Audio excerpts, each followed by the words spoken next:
leaders sometimes have difficulty really relying on their teams. Now, I think this is largely because they don't appreciate the difference between doers and leaders. Doers and leaders. Those of you that are leaders here today, I'll bet that at some point you were a great doer. Right? You were in some position where you had mad technical skills, you were able to accomplish things, and in fact, it was your ability to roll up your sleeves and get this job done personally that distinguished you and gave you the opportunity to step up into leadership, right? But some of you may have discovered that once you're in a position of leadership, some of those dispositions and habits that distinguished you most as a doer don't serve you as well now that you're in a leadership role. Right? In fact, some of them might even be liabilities. Now, that's because leaders and doers are very different.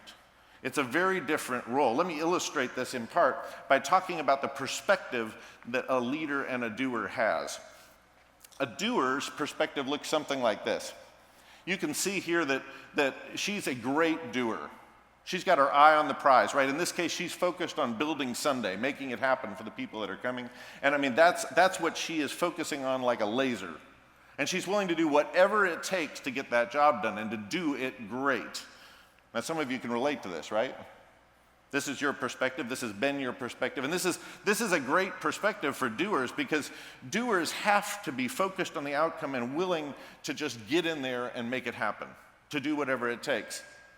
They'll get whatever knowledge they need. They'll be willing to work as long as it takes. They'll do whatever it takes to get the job done. Now, this is a great perspective for a doer, but this isn't such a great perspective for a leader. And when you become a leader, if you're looking at this sort of end outcome and you're focusing on that, you may find that you've got one particular problem because when you're a leader, you've got this other element in the system. It's called your team. Right? The men and women that you lead. And if you're not careful, if you fail to adjust your perspective from being a doer to a leader, these people can suddenly be impediments, barriers, complications between you and the job you're trying to get done. Right? Now, to fix that, you have to change your perspective. You have to actually look past them because doers are known by their direct impact on outcomes. But leaders are known by their indirect impact on outcomes. In other words, when the smoke clears, the outcome, the results are going to have the doer's fingerprints all over it. But as a leader, especially a for you leader, your fingerprints, your mark will be on the doers. So that means a leader's perspective has to shift and look a little more like this.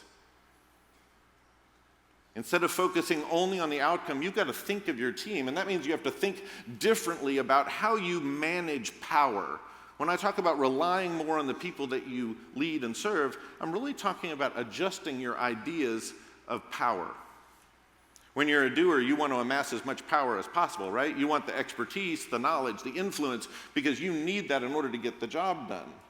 But if you're a leader, it's about giving these things away. It's not about you being more powerful, it's about you making others more powerful. It's not about you having influence, it's about you helping your team have more influence. It's not about what you can do and accomplish, it's about what you can equip them to do and accomplish. Right?